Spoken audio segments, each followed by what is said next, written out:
Hello everyone, in this video lecture I am going to tell you the use of past continuous tense. आज हम इस video lecture में past continuous tense के बारे में सीखेंगे। लास्ट वीडियो मैंने अपलोड की थी past indefinite, आपने नहीं देखी तो उसका लिंक डिस्क्रिप्शन में दिया गया है, आप उस वीडियो को देख लीजिए। पास्ट की सीरीज चल रही है आपकी पास्ट इंडेफिनिट। आज हम बात करेंगे पास्ट कॉन्टिन्यूस टेंस के बारे में, आसान शब्दों में, आसान भाषा में, बहुत ही अच्छे तरीके से मैं सिखाने वाला हूँ पास्ट कॉन्टिन्यूस टेंस। तो पास्ट कॉन्टिन्यूस टेंस बहुत ही आसान है, बड़ा ही इजी होता है। सबसे पहले हम इसकी पहचान देख लेते हैं। पास्ट कॉन्टिन्यूस टेंस की जो पहचान होती है, रहा था, रही थी, इनके जो भी वाक्य बोले हैं आप हिंदी में, जब भी हम कोई वाक्य बोलेंगे तो उसमें आएगा रहा था, रही थी, रहे थे। जैसे मैं जा रहा था, मैं आ रहा था, मैं सो रहा था, मैं बोल रहा था, मैं इंग्लिश सीख रहा था, वह बता रही थी, बोल रहा था। इस तरह के सेंटेंस जो भी आएगा वो सेंटेंस आप आंख बंद करके ध्यान रखना, पास्ट कॉन्टिन्यूस टेंस का होगा। आंखें बंद होनी चाहिए, पास्ट कॉन्टिन्यूस टेंस ध्यान आ जाना चाहिए। जब भी वाक्य में रहा था हो, मैं जा रहा था, मैं सो रहा था, मैं खा रहा था, मैं पी रहा था, बार बार बता रहा हूँ, मैं जा रहा था, मैं सो रहा था, मैं खा रहा था, मैं पी रहा था, तुम क्लास पढ़ा रहे थे, कुछ बच्चे कक्षा में शोर मचा रहे थे। इस तरह के सेंटेंस जितने भी आपने पढ़े होंगे या नहीं पढ़े हैं तो आज वो अच्छी तरीके से कवर होने वाले हैं।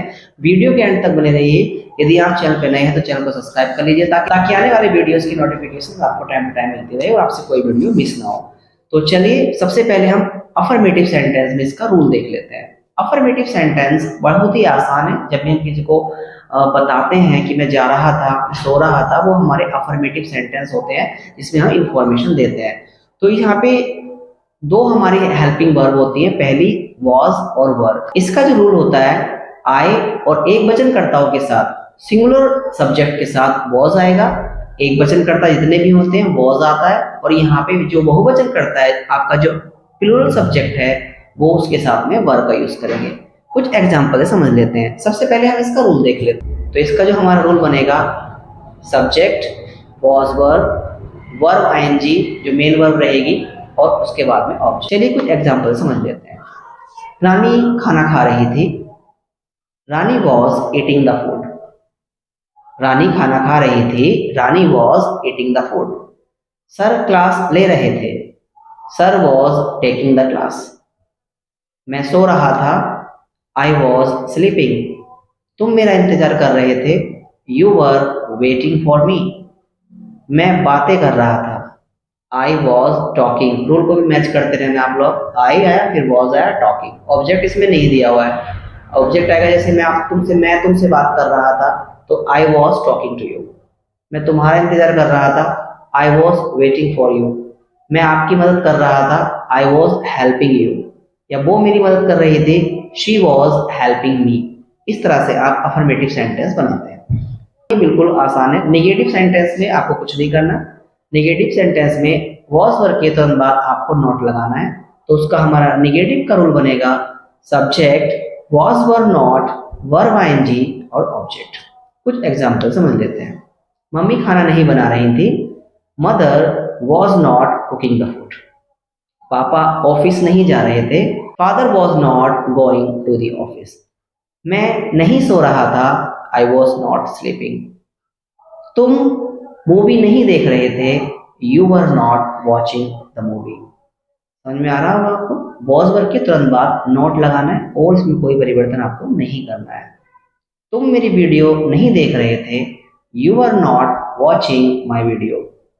मैं पढ़ाई नहीं कर रहा था, I was not studying. I was not studying. Simple है, बहुत ही आसान है। नेक्स्ट है आपका इंटेरोगेटिव सेंटेंस। इसका रूल जो होता है, इसका रूल देख लेते हैं। इंटेरोगेटिव सेंटेंस क्या वाले वाक्य, जब भी किसी वाक्य में क्या सबसे शुरू में आ जाता है, क्या तुम सो रहे थे, तो इस तरह के वाक्यों में ध्यान रखना है आप लोगों को। जो हमारी हेल्पिंग वर्ब होती है किसी भी टेंस की, हम पास्ट कंटिन्यूअस टेंस के बारे में बात कर रहे हैं, तो इसमें हमारी वॉज वर्ब जो हेल्पिंग वर्ब है वो शुरू में आ जाएगी। तो सबसे पहले इसका जो रूल बनेगा, was verb plus subject plus verb ING और ऑब्जेक्ट। कुछ एग्जाम्पल समझ लेते हैं। क्या तुम मेरा इंतजार कर रहे थे, were you waiting for me. क्या तुम पढ़ा रहे थे, वर यू टीचिंग। क्या तुम सो रहे थे, वर यू स्लीपिंग। क्या पिताजी ऑफिस में काम कर रहे थे, was father working in the office. क्या वह सो रहा था, वॉज ही स्लीपिंग। क्या वह जिम कर रहा था? Was he doing the gym? Was he doing the gym? क्या तुम बाइक चला रहे थे? Were you riding the bike? इस तरह से ये आपका इंटरोगेटिव होता है। नेक्स्ट आता है double interrogative sentence. Double interrogative sentence वो वाक्य जिसमें वाक्यों के बीच में क्वेश्चन वर्ड होता है, क्या, क्यों, कब, कहाँ, कैसे, किसको। यदि किसी वाक्य के बीच में होता है तो उसका हम लोग यूज करते हैं। सबसे पहले हम इसमें क्वेश्चन वर्ड रखते हैं, उसके तुरंत बाद अपना वॉज वर्ब रखेंगे, उसके बाद सब्जेक्ट आएगा, उसके बाद वर्ब आईएनजी और उसके बाद में ऑब्जेक्ट। तो रूल बनेगा, रूल को ध्यान से सुनना है। Question word, was verb, subject, verb ING और ऑब्जेक्ट। कभी कभी वाक्य में हुआ जाता है, कौन बुला रहा था, कौन पढ़ा रहा था, कौन समझा रहा था, उसमें हम हु का यूज करेंगे। हु का यूज वाक्य में सब्जेक्ट यानी कर्ता को जानने के लिए किया जाता है, तो उसका रूल बनता है हु वॉज वर्ब। हु एक वचन के लिए भी आता है और बहुवचन के लिए भी यूज होता है, तो आप कंफ्यूज ना होना, हु के साथ वॉज भी आ जाएगा, वर्ब भी आ जाएगा। तो इसका रूल बनेगा who was verb plus verb ING और ऑब्जेक्ट। चलिए कुछ एग्जाम्पल समझ लेते हैं। तुम क्या कर रहे थे? इसमें बीच में क्या आ गया? तुम क्या कर रहे थे, तो बीच में क्या शब्द है, तो इस क्या शब्द की इंग्लिश को सबसे पहले रखना है। What were you doing? तुम क्या कर रहे थे? What were you doing? तुम क्या सोच रहे थे? What were you thinking? तुम क्या लिख रहे थे? What were you writing? सिर्फ आपको ध्यान रखना है, रूल को फोकस करना है। बार बार मैं आप लोगों से कहता रहता हूँ कि फोकस करें रूल्स को। किस तरह से रूल्स मैं आप लोगों को बता रहा हूँ, affirmative, negative, interrogative, double interrogative की हु वाला रूल बताया मैंने आपको। 5 रूल हो गए इसमें, तो बड़े आसानी से आप सेंटेंस को फ्रेम कर सकते हो। और कुछ मोर एग्जांपल्स समझ लेते हैं। तुम्हें कौन पढ़ा रहा था? तो यहाँ पे कौन पढ़ा रहा था, तो हु वाज टीचिंग यू। तुम्हें कौन समझा रहा था? Who was making you understand. Who was making you understand. तुम्हें कौन डांट रहा था? Who was scolding you.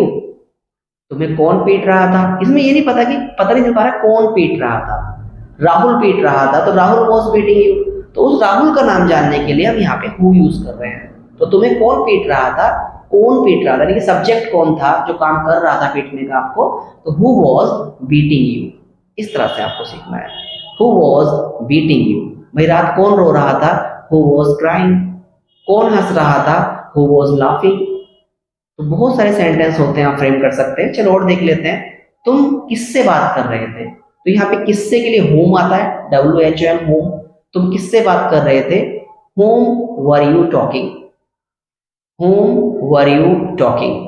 यहाँ पे टू भी आ जाता है, to whom were you talking, क्योंकि जब हम जवाब देते हैं मैं रानी से बात कर रहा था, I was talking to Rani, to आता तो टू होम भी आप लगा सकते हैं। सही है, होम या to whom, both are right, no problem. तुम किसका इंतजार कर रहे थे? तो यहाँ फॉर होम आ जाता है, किसके लिए, for home. For home were you waiting. तुम किसके लिए इंतजार कर रहे थे या किसका इंतजार कर रहे थे, ऐसे बोलते हैं हम लोग। फॉर होम बनेगा फॉर होम से, for home were you waiting. आप क्यों नाच रहे थे? क्यों के लिए हम वाई यूज करते हैं, वाई वर यू डांसिंग। तुम क्यों नाच रहे थे? Why were you dancing. तो दोस्तों इसी तरह से हम बहुत सारे सेंटेंस फ्रेम कर सकते हैं। रहा था पे कोई सा भी सेंटेंस आप उठाइए, बनाइए और वॉज वर्ब लगाइए, आईएनजी लगाइए, आसानी से आप बना सकते हैं। उम्मीद करता हूँ ये वीडियो आपको पसंद आया होगा। वीडियो को पसंद आया तो वीडियो को लाइक करें, कमेंट जरूर कर दिया करें और अपने दोस्तों को शेयर करें जो ग्रामर सीख रहे हैं। और कुछ सेंटेंस डिस्क्रिप्शन में है, उनको बनाइए, प्रैक्टिस करिए, और कुछ प्रॉब्लम होती है तो मुझे कमेंट करके बताइएगा। तब तक के लिए बाय बाय, टेक केयर।